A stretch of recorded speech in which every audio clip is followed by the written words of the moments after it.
Hello, dear students of class 8th. Let us start now remaining chapter of history. When, where and how. In this chapter, we will study about the sources of modern period. आधुनिक काल के जो स्रोत थे उनके बारे में पढ़ेंगे. Modern period, the source of modern period divided into primary sources and secondary sources. Let us start now the part of primary sources. First of all, archaeological sources. पुरातात्विक स्रोत. It include monuments and artifacts.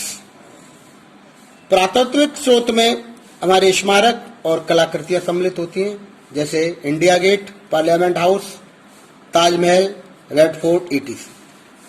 Second, official records, आधिकारिक अभिलेख. The Mughals introduce, सबसे पहले मुगलों ने इसको introduce किया था, इजाद किया था. कल्चर ऑफ रिकॉर्डिंग, इसकी जो संस्कृति थी इसको रिकॉर्ड करने की, उसकी एवरीथिंग, प्रत्येक चीज की. This was further and practised by the British. बाद में इनको अंग्रेजों ने भी इसको जारी रखा. Every administrative decision was recorded and carefully preserved. प्रत्येक जो एडमिनिस्ट्रेटिव डिसीजन थे, जो निर्णय थे प्रशासनिक, उनको रिकॉर्ड किया गया, उन अभिलेखों को और बड़े सावधानी पूर्वक उनको प्रिजर्व, संरक्षित रख दिया गया. मैनी ऑफ ऑफिशियल रिकॉर्ड, बहुत से आधिकारिक जो हमारे अभिलेख हैं उनको वो संरक्षित हैं इन नेशनल आर्चीव ऑफ इंडिया. राष्ट्रीय आर्चीव ऑफ इंडिया जो भारत में दिल्ली में स्थित है, उसमें आप उनको देख सकते हो. See, newspapers and magazine, अखबार और पत्रिकाएं. These provide important information belonging to the particular period. ये उस विशेष समय की जो महत्वपूर्ण इंफॉर्मेशन थी, सूचनाएं, उनको हमें उनसे संबंधित होती. This help us to understand, ये हमें मदद करते हैं समझने में, और सिचुएशन, उस स्थिति की, जो स्थिति उस समय उस क्षण वहां पर विद्यमान थी, उसके बारे में हमें मदद करती है. डी है इसका ओरिजिनल डॉक्यूमेंट्स, वास्तविक अभिलेख. Original documents like government records. Original documents में जैसे सरकार की रिपोर्ट्स हैं, ऑर्डर्स एंड ऑफिशियल कॉरेस्पॉन्डेंस, और आधिकारिक पत्राचार, ये इसमें सम्मिलित होते. Now we will study about survey, census etc. During British rule, अंग्रेज शासन था, वेरियस सर्वे वर कंडक्ट. बहुत सी हमारे यहाँ सर्वेक्षण हुए, जैसे पॉपुलेशन, जनसंख्या का सर्वेक्षण, रेवेन्यू, लगान या जो कर होता था, लैंड रेवेन्यू और जमीन का, ये सारे सर्वेक्षण के अंतर्गत आता. अब सेकेंडरी सोर्सेस के बारे में हम थोड़ा सा जानकारी लेंगे. These records include the diaries. Secondary, द्वितीयक जो हमारे स्रोत होते हैं, उसमें डायरी आती है. अकाउंट्स ऑफ पिलग्रिम्स, जो हमारे यहाँ भारत में दूसरे देशों से पिलग्रिम्स आते थे, ट्रेवलर्स आते, यात्री और तीर्थयात्री आते थे, उनके बारे में.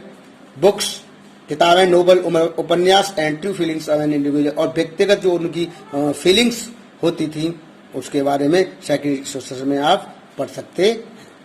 न्यू इन्वेंशन, इसके बाद नेक्स्ट टॉपिक है न्यू इन्वेंशंस. नए आविष्कार हुए. Many invention took place in modern period. बहुत सारे नए जो खोजें हुई आधुनिक समय में, लाइक द स्पिनिंग जेनी, जैसे स्पिनिंग जेनी एक यंत्र था, power loom, water frame, spinning mule and cotton loom etc. Steam engine also invented in modern period. Next topic will be colonisations. Colonisation, उपनिवेशीकरण. Several European countries manage to establish. बहुत से जो European देश थे, उन्होंने स्वयं को स्थापित, अपनी राजनीतिक नियंत्रण को उस एरिया में जहाँ रहते थे, जहाँ से वो व्यापार करते थे, जहाँ वो स्थापित थे, उन पर उन्होंने कंट्रोल करने का कोशिश की. These area came to known as colonize. जो एरिया थे, ये ऐसे जो क्षेत्र हैं, उनको उपनिवेश के नाम से जाना गया. This process occurring was known as colonization. और जो तरीका था सेटलमेंट का, पॉलिटिकल कंट्रोल का, उसको हम कॉलोनाइजेशन के नाम से जाना जाता है, यानी औपनिवेशीकरण के नाम से जाना गया.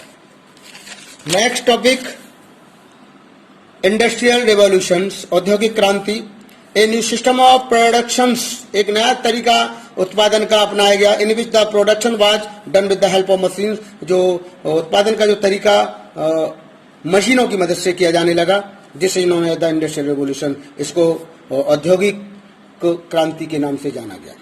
It was first starter in England, यह सबसे पहले इंग्लैंड में शुरुआत इसकी होती है। नेक्स्ट टॉपिक कैपिटलिज्म यानी पूंजीवाद या सामंतवाद।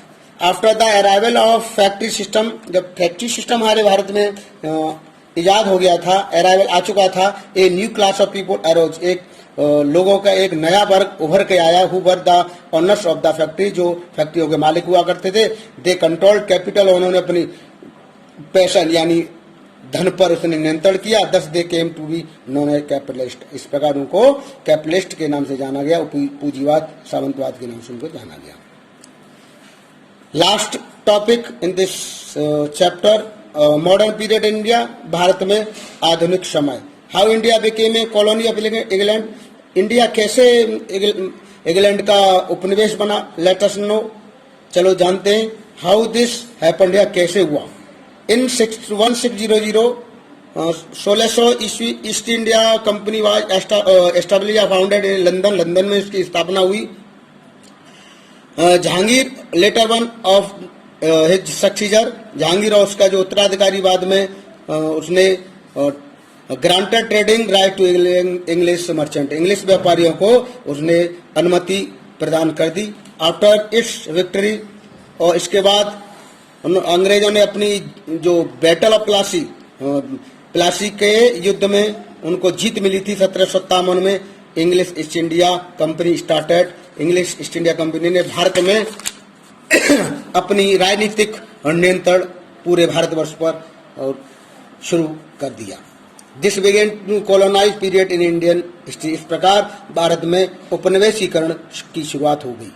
विच continued till India's independence in 1947, जो लगातार चली कब तक, जब तक हमारा देश 1947 में आजाद हुआ, जब तक। तो स्टूडेंट्स, ये तो था आपका चैप्टर फर्स्ट, इसके बारे में मैंने आपको संक्षेप में बताया, और सारे वैसे टॉपिक मैंने इसमें ले लिया, और बहुत ज़्यादा से ज़्यादा आप अगर इसके बारे में जानकारी लेना चाहते हैं तो अपनी बुक के थ्रू पढ़ सकते हैं। और नेक्स्ट वीडियोज में मैं आपको इस बुक के एक्सरसाइज, क्वेश्चन आंसर डिटेल में और शॉर्ट ये सारे मैं भेजूंगा, वो सारे आपको फेयर नोटबुक में जरूर करने हैं।